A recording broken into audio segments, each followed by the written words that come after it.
Welcome to the NICE conference call discussing third quarter 2024 results, and thank you all for holding. All participants are at present in a listen-only mode. Following management's formal presentation, instructions will be given for the question and answer session. As a reminder, this conference is being recorded November 14th, 2024. I would now like to turn this call over to Mr. Marty Cohen, VP Investor Relations at NICE. Please go ahead. Thank you, Operator. With me on the call today are Barak Eilam, Chief Executive Officer, and Beth Gaspich, Chief Financial Officer. Before we start, I'd like to point out that some of the statements made on this call will constitute forward-looking statements. In accordance with the Safe Harbor provisions of the Private Securities Litigation Reform Act of 1995, please be advised that the company's actual results could differ materially from these forward-looking statements. Additional information regarding the factors that could cause actual results or performance of the company to differ materially is contained in the section entitled Risk Factors in Item 3 of the company's 2023 Annual Report on Form 20-F as filed with the Securities and Exchange Commission on March 27, 2024. During today's call, we'll present a more detailed discussion of third quarter 2024 results and the company's guidance for the full year 2024. You can find our press release as well as PDFs of our financial results on NICE's Investor Relations website. Following our comments, there will be an opportunity for questions. Let me remind you that unless otherwise noted on this call, we will be commenting on our adjusted results of operations, which differ in certain respects from generally accepted accounting principles, as reflected mainly in accounting for share-based compensation, amortization of acquired intangible assets, acquisition-related and other expenses, amortization of discount on debt and loss from extinguishment of debt, and tax effect of the non-GAAP adjustments. The differences between the non-GAAP adjusted results and the equivalent GAAP figures are detailed in today's press release.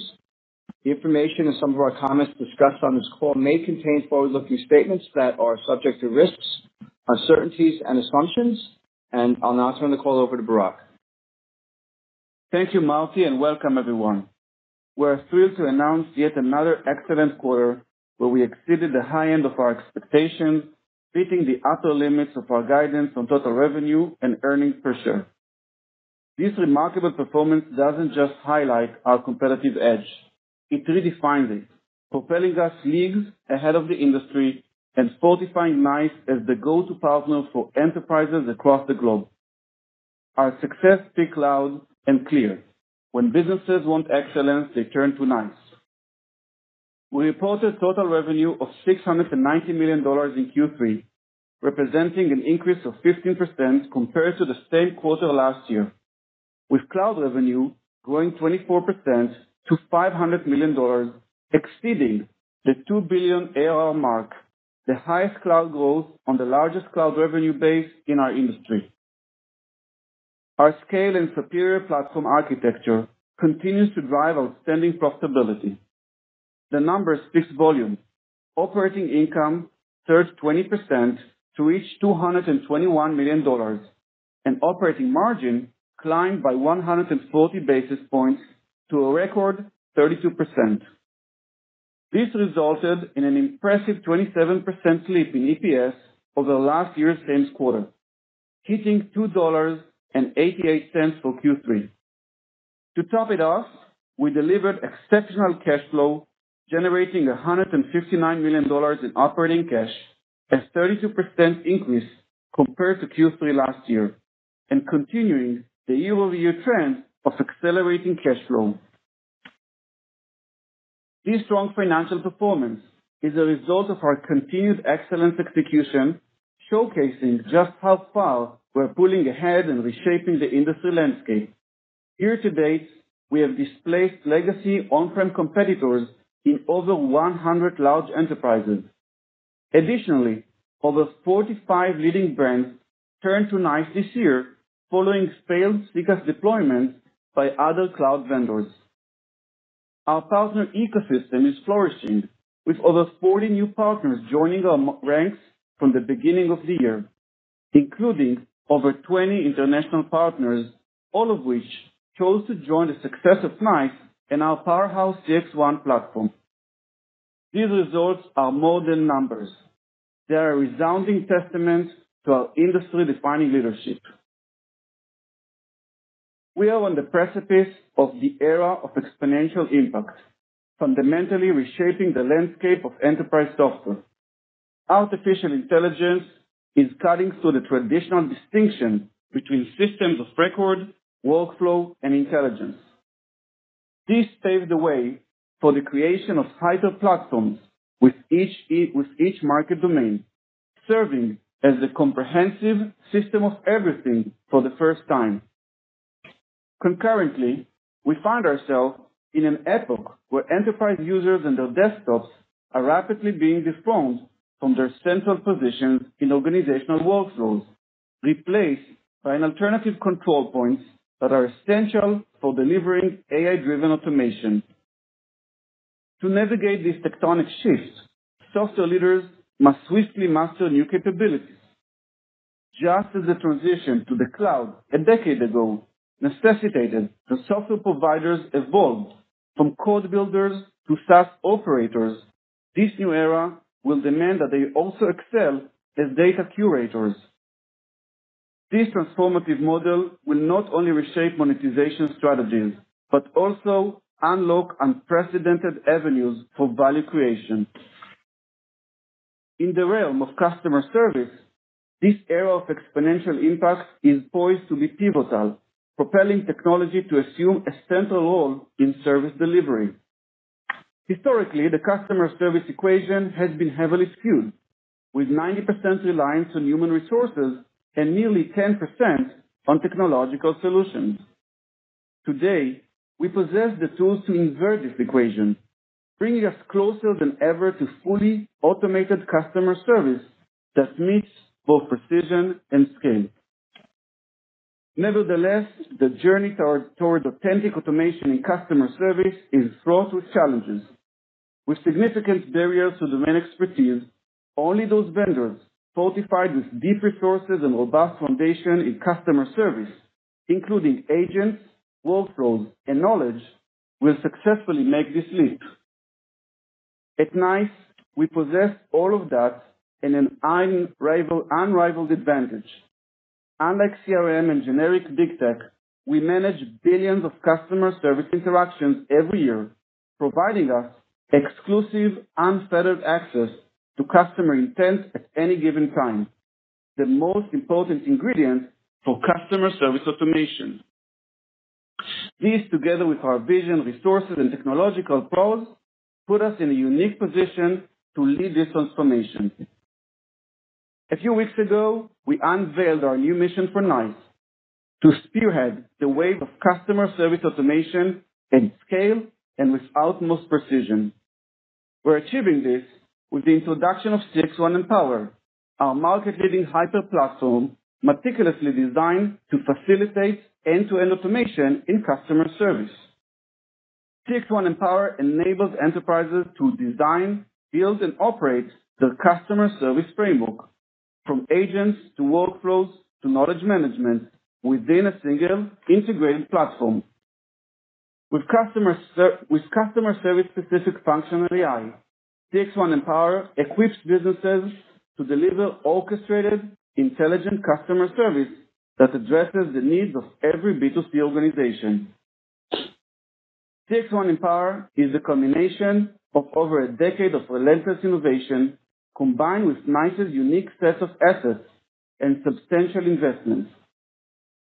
Today, I would like to share insights from our Q3 results that showcase how we are advancing these transformative capabilities for customer service workflows, agents, and knowledge. In Q3, we continue to see an acceleration in our portfolio deals that demonstrate the desire of customers to master customer service workflows by consolidating multiple disjointed solutions onto CXone. This included an impressive number of 8-digit TCV deals, 25% growth in the ACV of workflow-driven portfolio deals, and 32% growth in the number of 7-figure ARR customers. A large healthcare company embarked on a sweeping business transformation, uniting 20 separate operations under one roof, which resulted in a 7-digit ACV deal that displaced 3 legacy ACD providers. They chose CXone not only for its complete portfolio, but for its ability to automate and streamline customer service workflows within units and for the overall group. In yet another remarkable 7-digit ACV win, the power of CXone as a customer service orchestration platform captured the trust of a major medical technology giant. Frustrated by their cloud ACD provider, which had been in place for a mere 2 years and failed to deliver a true customer service transformation, they turned to NICE, showing once again why CXone is the clear choice for leading businesses. Agents, whether human or AI, are the backbone of customer service workflows. An increasing number of leading enterprises are choosing NICE for agent augmentation and automation, recognizing that success requires specialized domain expertise, unique data, and rich capabilities. CXone AI proficiency at an AI level goes well beyond slides and demos. The results are real and tangible proof of our speedy progress in this fast-growing area of customer service. In Q3, the ACV of CXone Copilot soared 6-fold compared to the same period last year. Since launching, we have welcomed 140 AI agent auto summary customers, 50 signing just this past quarter, and a 3-fold increase in the ACV of auto summary in Q3 compared to the same period last year, all demonstrating rapidly increasing momentum. These numbers speak volumes about the explosive growth of our agent-assist AI solutions and the powerful energy behind our AI-driven deals with large enterprises.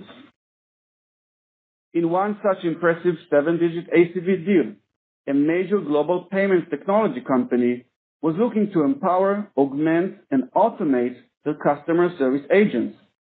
They selected CXone with its full AI capabilities to replace their former cloud providers with solutions including AI auto summary and CXone Agent Copilot. In another 7-figure ACV deal, a leading financial advisory giant is also pushing AI to the forefront of their customer service strategy. With a powerful duo of Copilot and Autopilot on CXone, they are infusing their agents and operations with advanced intelligence. This innovation is set to provide dramatic ROI while enriching the customer journey. Data is the new oil for enterprise software, but knowledge is what truly powers AI, like high-octane fuel. In customer service, it is the essential energy source that enables seamless workflow management and powers agent automation. For over a decade, we have amassed an unparalleled mission-critical amount of depth of data and knowledge, positioning us to lead this wave of customer service automation. This foundation makes CXone the only platform capable of managing and deploying knowledge at scale for AI-powered customer service automation. It's also the first time that enterprises can centrally manage all their customer service AI knowledge assets while applying enterprise-grade guardrails. In Q3 alone, the ACV of our foundational AI knowledge technology, powered by Enlighten, grew by an impressive 163% compared to the same period last year. This wave of interest has also driven a remarkable more than 2-fold ACV increase year-over-year in CXone Autopilot, our fully automated AI agents that seamlessly powered end-to-end workflows on CXone, leveraging knowledge. We signed a large 7-figure ACV deal with one of the top names in cruise lines, showcasing exactly how this organization is putting knowledge at the heart of this CXone strategy.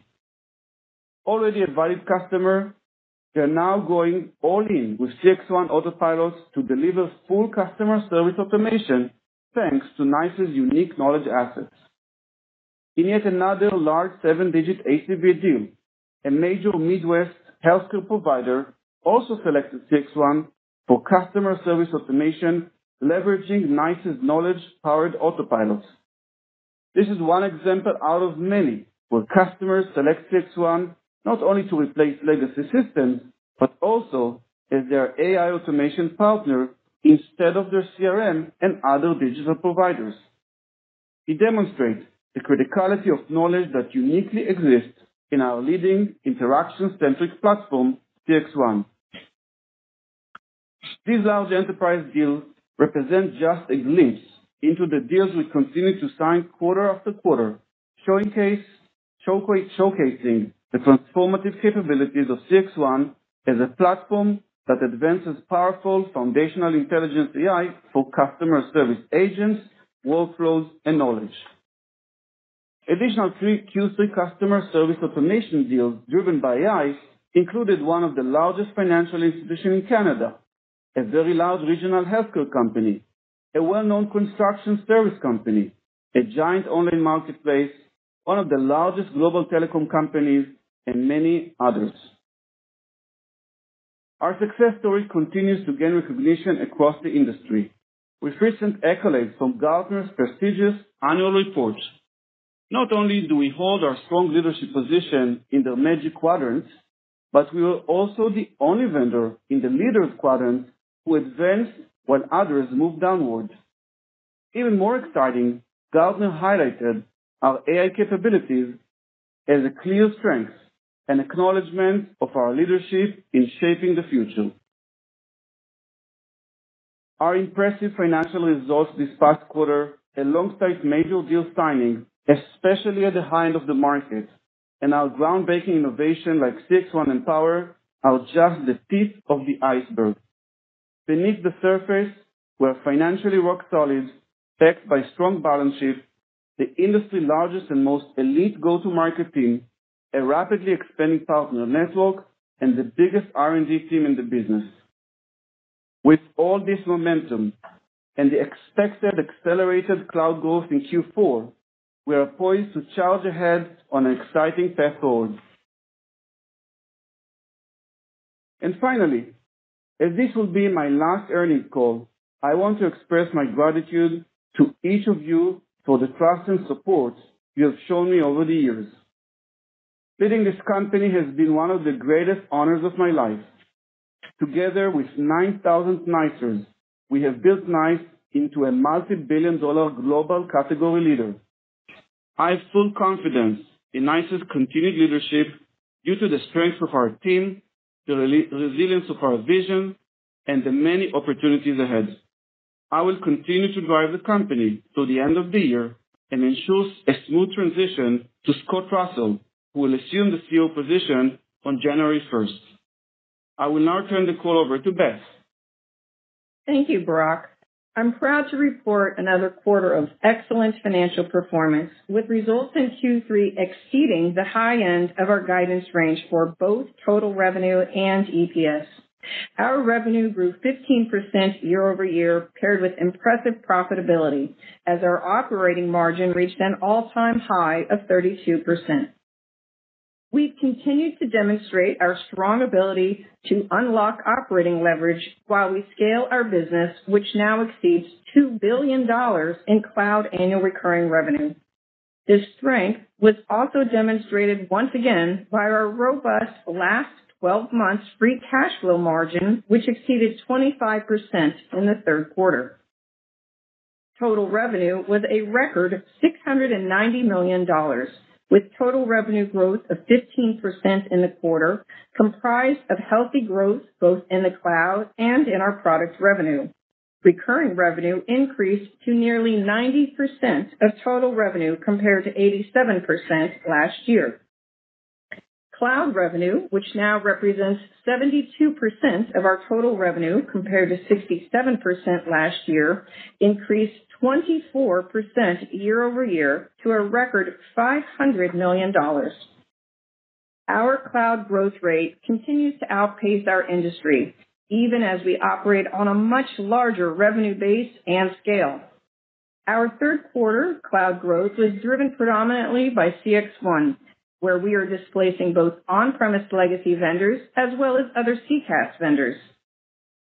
CXone's complete suite and unique ability to consolidate all CX needs of enterprise customers in our one-of-a-kind unified AI platform is driving our sales pipeline and superb win rates.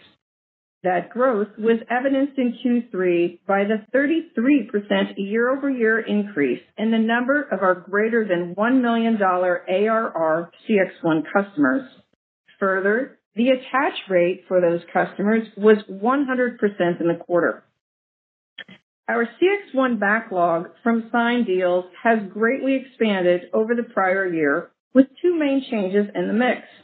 First, a much larger portion of it is coming from large enterprises. And second, a growing part of this backlog is attributed to our AI solutions. This provides great potential for future revenue, but it does take longer to deploy and recognize. As such, we now expect year-over-year cloud growth for 2024, excluding LiveVox, to be 16 to 17%. The midpoint of this expectation implies an acceleration of growth in Q4, and we are already seeing positive seasonality momentum and healthy customer turn-ups in the first month of the fourth quarter.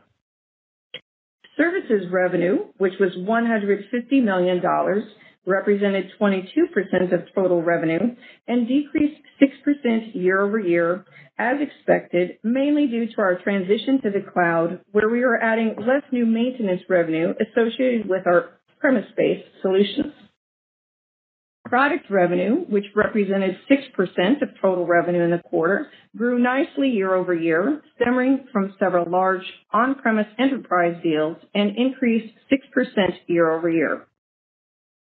From a geographic breakdown, the Americas region, which represented 85% of total revenue in Q3, grew 17% year-over-year.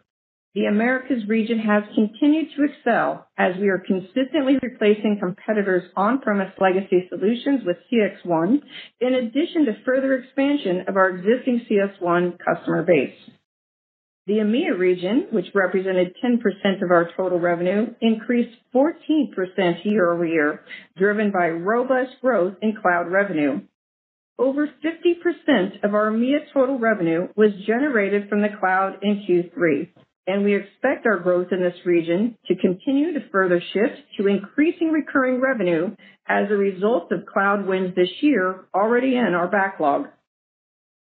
The APAC region, which represented 5% of total revenue, decreased 12% due to a larger amount of on-premise business with upfront recognition in the prior year versus strong cloud revenue growth this year, which is recognized over time. International cloud revenue from the combined EMEA and APAC regions now represents 10% of our total cloud revenue, and there remains enormous future growth potential in this highly underpenetrated customer experience market. We delivered strong results across both our business segments. Customer engagement revenues, which represented 84% of our total revenue in Q3, were a record $578 million, a 16% year-over-year increase. The growth in customer engagement was driven predominantly by the growth in CXone, particularly with our AI offerings that are being adopted by customers across all verticals. Revenues from financial crime and compliance, which represented 16% of our total revenue in Q3 and totaled a record $111 million, increased 8% year-over-year, driven primarily by an increase in cloud revenue, where we are seeing continued positive traction selling our Xceed and Xceed cloud platforms across global financial institutions. Moving to profitability, our cloud gross margin totaled 69.7% in Q3 as we continue to scale and invest in international expansion in cloud that is already bearing fruit.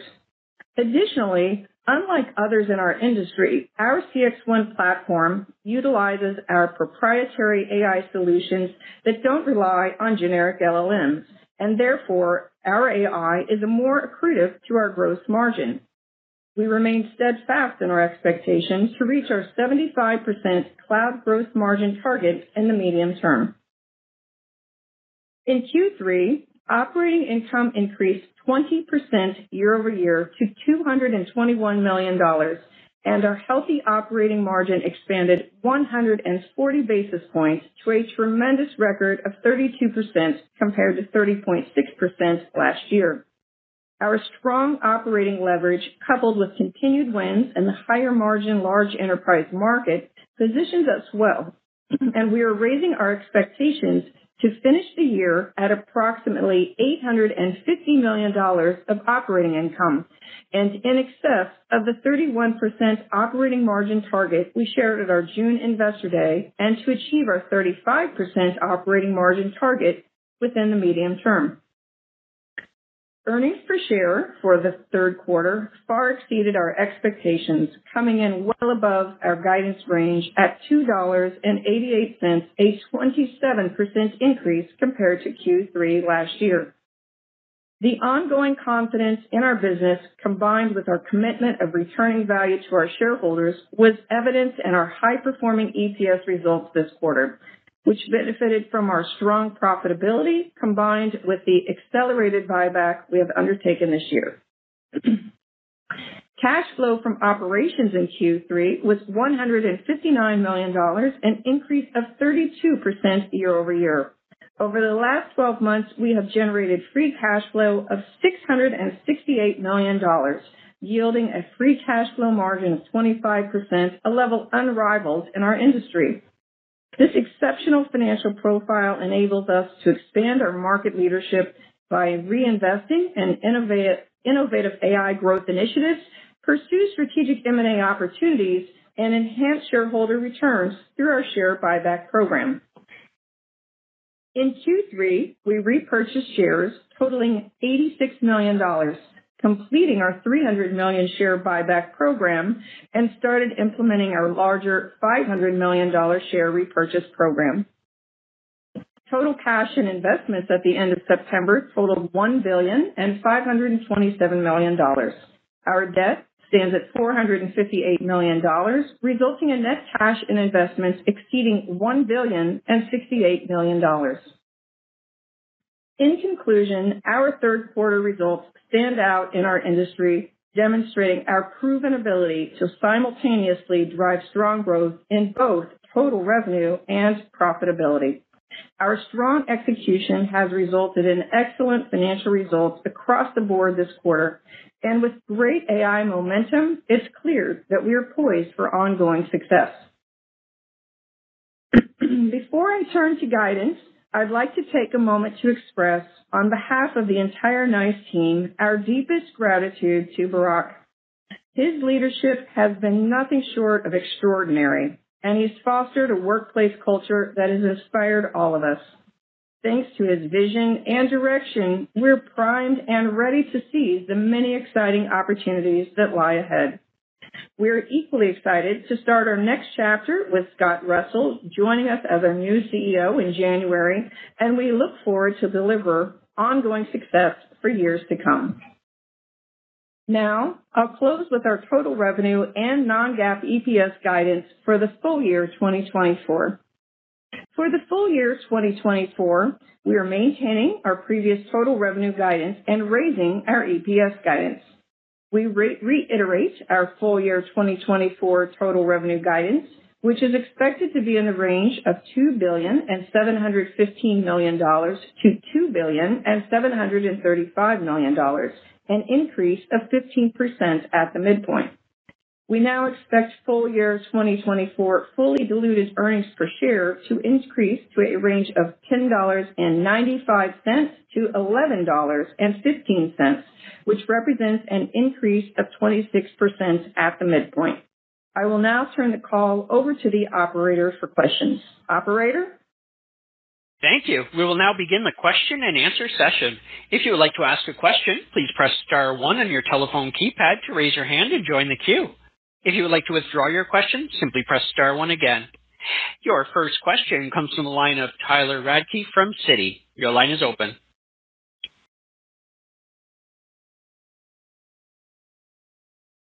Tyler, your line is open. Hi, good morning. Sorry, I was on mute. Good morning, everyone. Thanks for taking the question. Could we just go back to the commentary around the revenue mechanics that you're seeing on cloud. You talked about some slower ramp up. Was that more customer driven, or is it that the revenue recognition dynamics are different in cloud? And then as a follow-up, could you just talk about how that growth should trend in cloud heading into next year? Thank you very much. Good morning. So with respect to the commentary around cloud, I'll give you a little more color, which is, first, as you know, we delivered our best ever CXone bookings quarter last quarter, and we now have the greatest backlog that we've had at record highs of CXone signed deals. As we look in terms of the timeline for the revenue recognition, there is no change in the accounting. AI does not change that. However, we are signing more and more 7-digit and 8-digit ACV deals with large enterprise customers.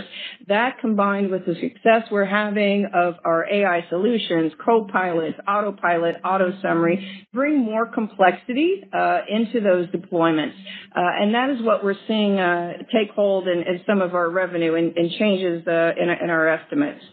So what we do know is that those deployments ultimately result in very sticky customers that continue to increase their customer lifetime value with us. But again, it is not any kind of change in the accounting. It's really coming from the strength of the backlog we had, but more and more large enterprise customers.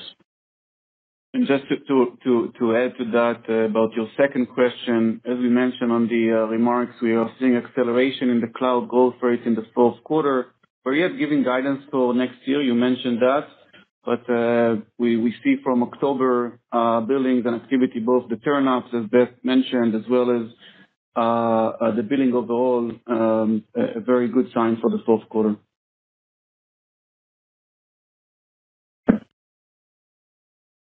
Your next question. Yes, your next question comes from the line of Siti Panigrahi from Mizuho. Your line is open. Thank you. Thanks for taking my question. Just a follow-up to the earlier question. If you recall, one of the key driver for CCaaS is that 70% still on-prem and will move to cloud. But when you look at your growth and your competitor as well compared to last year, what sort of trends are you seeing from customer moving to cloud, on-prem to cloud? Do you see some kind of delay from their side in terms of evaluating AI or anything macro? Are you seeing anything of that nature? Any trend would be great. I wouldn't say there is a change in all of that, but I'll go back to what we said already. We are winning the higher end of the market. As we mentioned earlier, year to date, we won and displaced more than 100 accounts. So the legacy on-prem provider was the incumbents, and we've also starting to see a nice trend of displacing places where the customer already selected a cloud provider that failed to deliver. We signed more than 45 of those from the beginning of the year. So that's the positive momentum. Yes, it is about moving from legacy to the cloud, but these days, more so than not, it is about the notion of automating customer service, and we're very happy to see that in almost 100% of those deals, we're not just selling like for like, if you would like, just from on-prem to cloud, but rather and many of our AI solutions that provide significant acceleration in the footprint and the usage of solutions by those customers in the future. Your next question comes from the line of Meta Marshall from Morgan Stanley. Your line is open. Great, thanks. Appreciate the commentary just about some of these deals taking kind of longer to get ramped. I guess, I would think some of these large deals that would be coming revenue in the second half would have been kind of signed, a year ago or so. And so is it,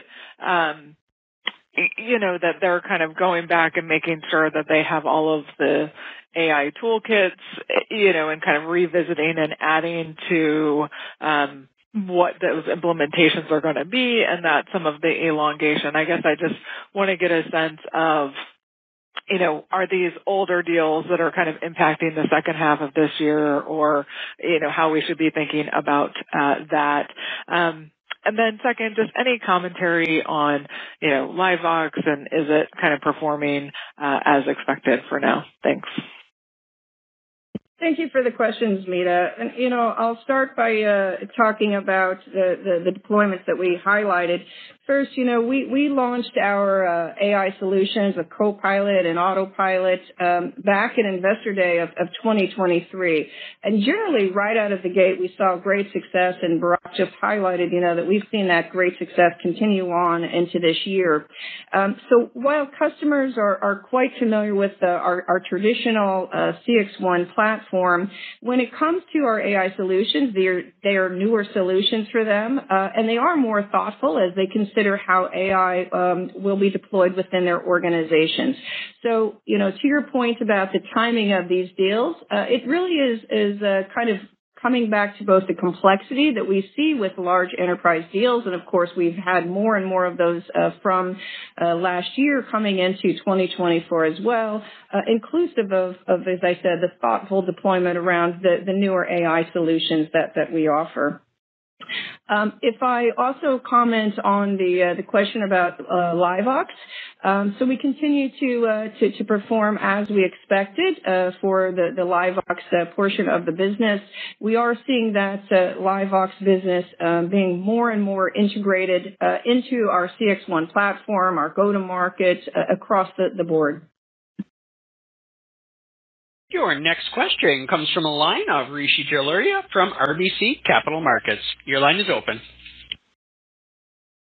Wonderful. Thanks so much for taking my questions. And then, Barak, it's been a pleasure working with you, and we look forward to seeing the next chapter in your career. Maybe just two quick ones from me. I want to continue thinking about kind of the ramps on the cloud side.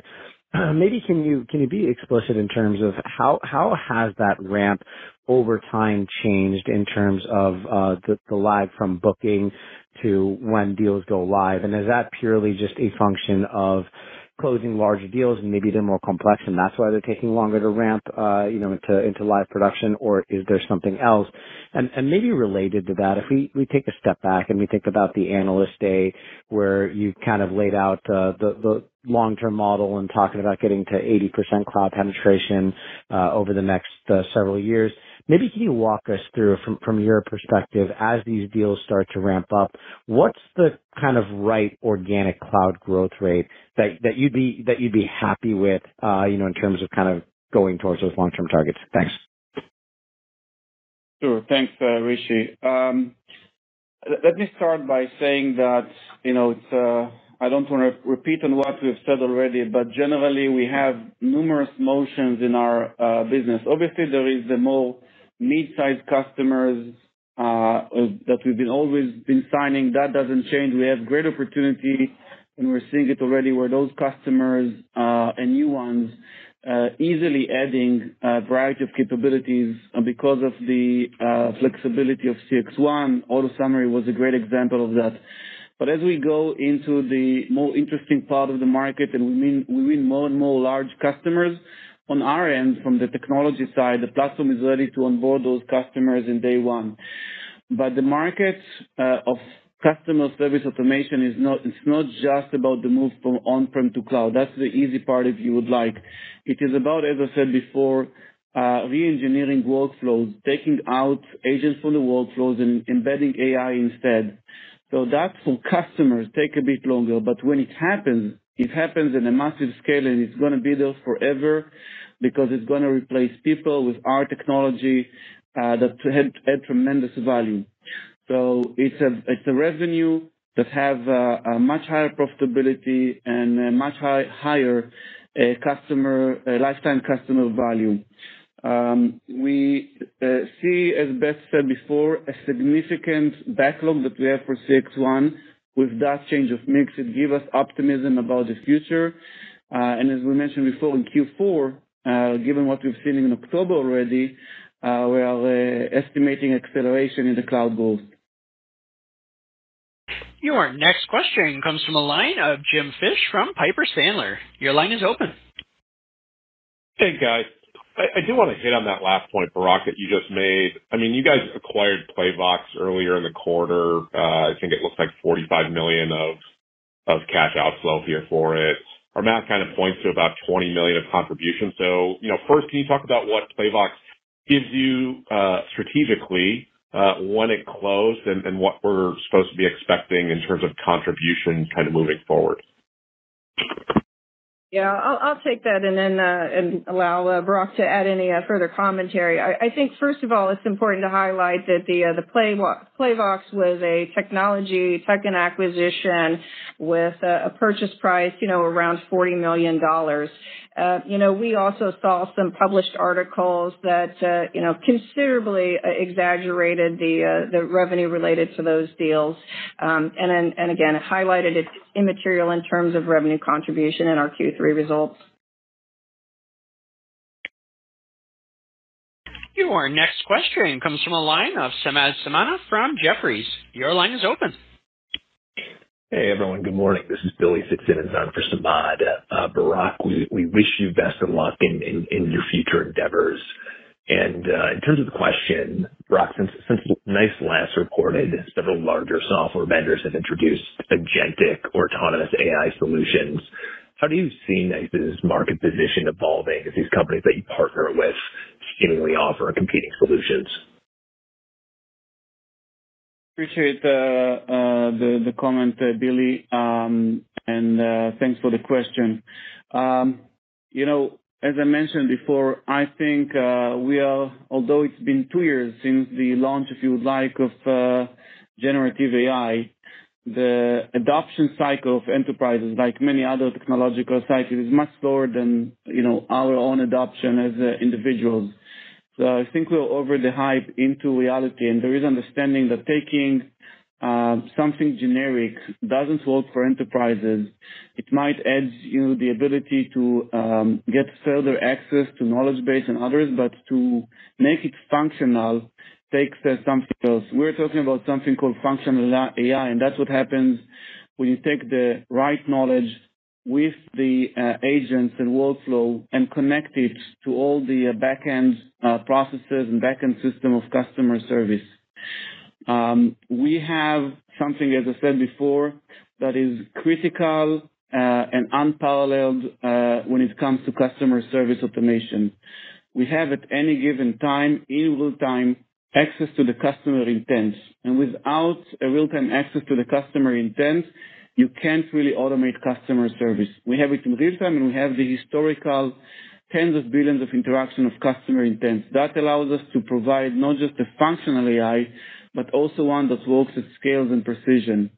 So we're seeing a lot of those enterprises, after 2 years of trying something generic or small point solutions, coming to us as they understand that in order to broaden it and to really think at customer service automation at scale and not just for a specific small use case, to take a much more strategic approach. And this is exactly what we see in our booking. And the examples I gave in my earlier remarks were just a few of the many that we're seeing. Your next question comes from the line of Arjun Bhatia from William Blair. Your line is open. Perfect. Thank you. Going back to some of the longer implementation times, I was hoping you could just maybe touch a little bit on how much longer we should expect some of these deals to take. Are we talking months? Are we talking quarters, given the increased complexity? And then Barak, would love to hear a little bit about the CCaaS displacements that you're seeing. What is the main driver of those? I fully understand, I think, the on-prem wins, but what's driving NICE to win over other CCaaS vendors that have already kind of gotten a foot in the door with some of your customers? Thank you. Sure. Thanks for the question. So as we mentioned before, it's the largest backlog, but it has a change of mix. It really depends in many cases on the customer. We are also working very closely with our partners to be able to drive this adoption by customers. I can't really quantify it right now, But the beauty that as soon as it's up and running, we see an increase in both adoption, billing, and eventually, as I said before, the lifetime value, the length of this customer, the time that they're going to stay with us is as long as it's extremely sticky solutions. About the wins, as I mentioned before, we see an acceleration in the win over legacy provider, the on-prem providers like the Cisco, Avaya, Genesys, all of those legacy providers. But we're seeing, and maybe that's something you can easily see from the Gartner Magic Quadrant, we see that customers who signed up, especially customers scale, sign up with a cloud provider and already moved kind of to the cloud, coming a year or two after to us and move from their cloud providers to CXone. I gave you an example. We have many more of those in the backlog. And our ecosystem of partners actually help us with that. Many of those partners that work with those cloud providers turn to us because eventually it's their reputation, their brand, when it comes to the customer success. Your next question comes from a line of Timothy Horan from Oppenheimer. Your line is open. Thanks, guys. So do you think the cloud acceleration can continue into next year? And the cloud gross margin took down a bit. Can you just talk about, the trends there? And then just on this point on the workflow kind of re-engineering by enterprises, do you think you have a good handle on that now, or are you at a stage where you can implement it, relatively quickly? Thank you. Hi, Tim. I'll take the first half and then hand it over to Barak. And as we highlighted earlier today, with respect to cloud growth, we're not commenting yet on 2025. Of course, we will provide an update on expectations as we provide our fourth quarter results. But again, we'll just say again, we are expecting acceleration of our cloud revenue growth in the fourth quarter, and we've already completed the month of October, so we can see statistics of our customers. We can see that the seasonality kicking in, particularly in some of our retail customers. Now, it looks like it's going to be a nice season there, and that will, help drive the seasonality and growth along with the healthy turnips, which happened in the first month as well. You also had asked about our cloud gross margins. And one of the things I highlighted earlier today was that we had really great growth in EMEA this quarter, 14%. That was underscored by our cloud growth. And it's really evidencing some initial, very early positive signs that we're seeing great cloud traction internationally. But we have made some significant investments outside of the Americas, both in the EMEA and APAC region. And that's what you're seeing is a bit of pressure on fixed costs in those regions associated with the cloud. But of course, as you know, cloud revenue is recognized over time. So we're going to continue to see great economies of scale as we continue to deliver on the backlog and the pipeline that we're seeing in those regions. And then I'll hand it over to Barak for the rest of the question. Yeah, appreciate the question on the workflows. And I think that's key for the future of customer service automation. That's the reason we are spending so much time on that. And I've tried to give a bit more color on that. The desire to automate customer service is not new. It exists for the last 30 years with very poor results if you think about it. And there have been few waves in the last few years of hopes to different technologies. If you remember the days of RPA that was supposed to bring automation, we can make parallels between RPA and almost like prescriptive or predictive analytics. But it's basically delivered automation at a task level, which is definitely not enough to drive full automation.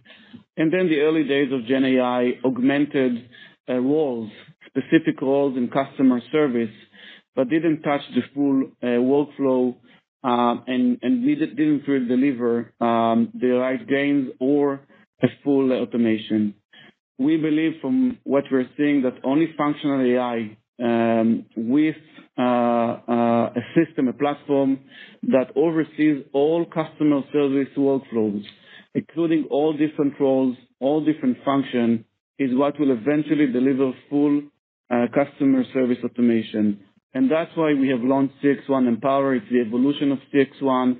We have all the knowledge, we have all the agents, and now we have all workflows in order to design, build, and of course, automate and operate all of those workflows moving forward.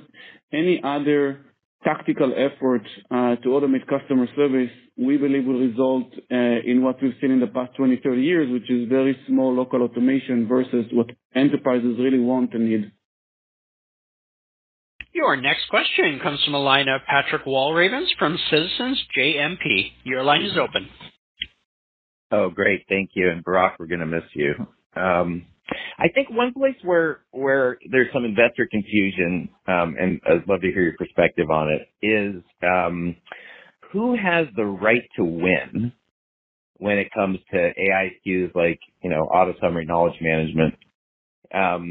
So if a big bank, for example, is using the Salesforce Service Cloud and they're not using NICE CXone, who has the right to win those AI SKUs and why? It's a great question. And we, as I mentioned before, find ourselves in many conversations with customers who are asking themselves the exact same question. Who should automate my customer service? Should it come from NICE or should it come from, a generic big tech or should it come from my CRM? And after they try a variety of angles, they understand what I mentioned before. You need the domain expertise. We understand customer service inside out. Actually, through our partnership with one of those big tech, we realized that their go-to-market team cannot talk or even they don't understand what customer service is all about. When it comes to us versus the CRM, obviously there is a room for CRM and customer service as a system of record. But when it comes to full automation, as I mentioned before, you can't automate something unless you have the customer intent. The analogy I like to give to that, Google is the best advertising platform in the world because they know what is the consumer desire and intent at any given time, given what they are writing in their search. The customer intent only really exists in real time in the interaction itself. We are an interaction-centric platform. Hence, we are the only one that really have the ability to automate workflows end to end. And more customers understand that. We coexist with the CRM in those environments, but we see more and more of those assets from digital engagement and AI coming to the CXone direction instead of either point solutions or the system of transaction records, which is the CRM. Your next question comes from a line of Michael Funk from Bank of America. Your line is open. Great. Thank you all. Thank you for the questions this morning. I guess the first one is actually more of a request than a question, part request.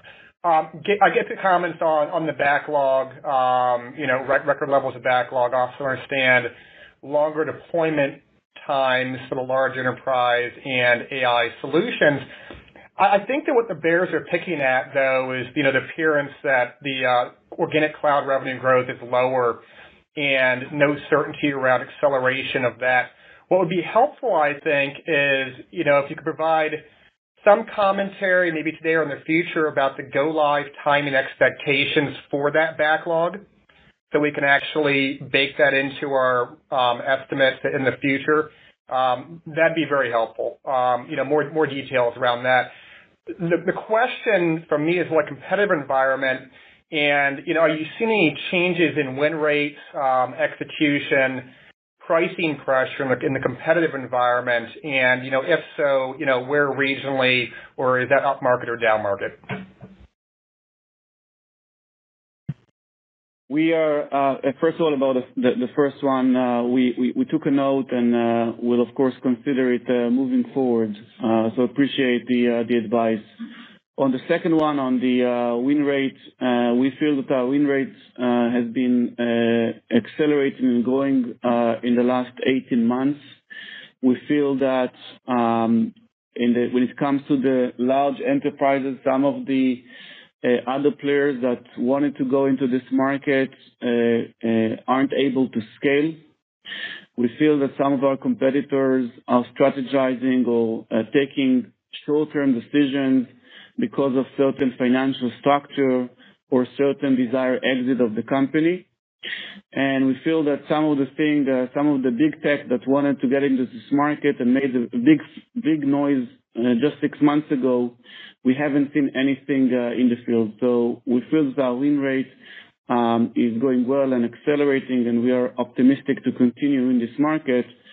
And we were very happy to see that Gartner think the same with the recent NQ.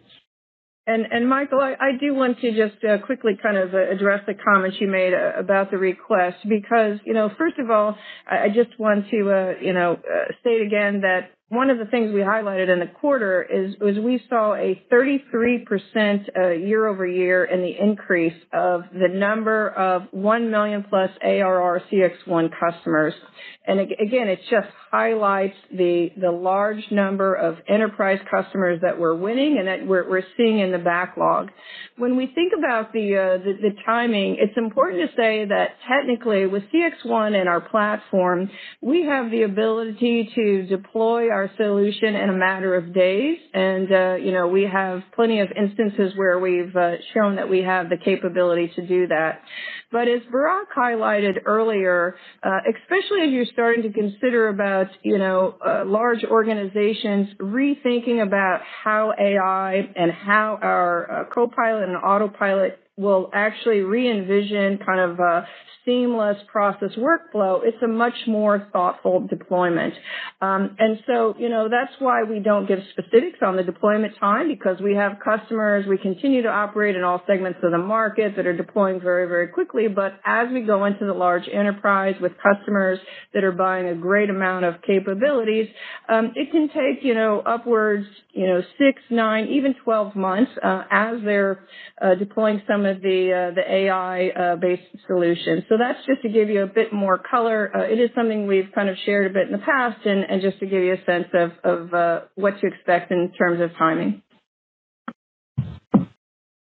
Your next question comes from a line of Catherine Trebnick from Rosenblatt. Your line is open. Hi, thank you for taking my question. And one of my questions is, of the new logos, what would be the attachment rate for 1CX? Because you launched that product, I believe, last March, April, May timeframe was announced, but came in on the market before the Investor Day. And what types of trends are you seeing with the UC and CC attachment is really the question in the large enterprise. Thank you. So thanks for the question. We launched 1CX, which is our UCaaS solution, full-fledged UCaaS solution for $5 per channel earlier in the year. We see tremendous traction and many deals are signing. Obviously, it's more applicable for the lower end of the market.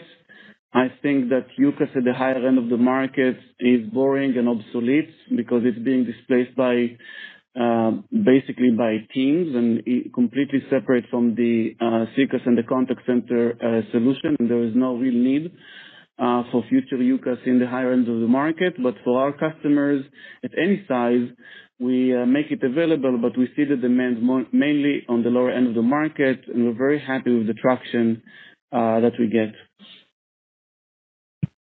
Your next question comes from the line of Chris Reimer from Barclays. Your line is open. Oh, hi. Thanks for taking my question. I was wondering if you could comment on the traction, the small uptick this quarter in the product, and what do you think is driving the stickiness there? What kind of customers are on the product segment of the solutions?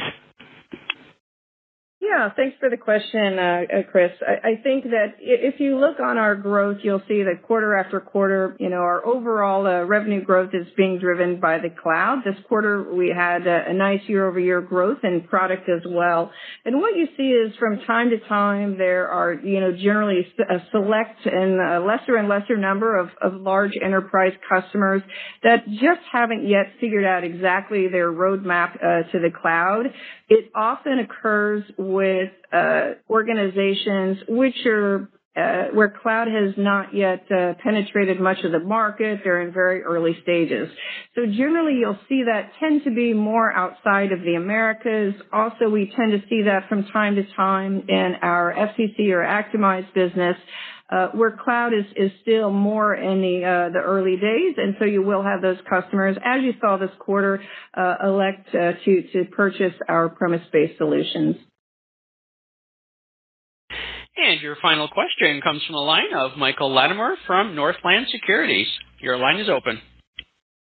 All right, great. Thanks very much. When you talk about cloud accelerating in the fourth quarter, are you referring to a sequential change there or an improvement in the year-over-year growth rate? And if the year-over-year growth rate, do you expect it to be kind of above or below the guidance you've given for the year?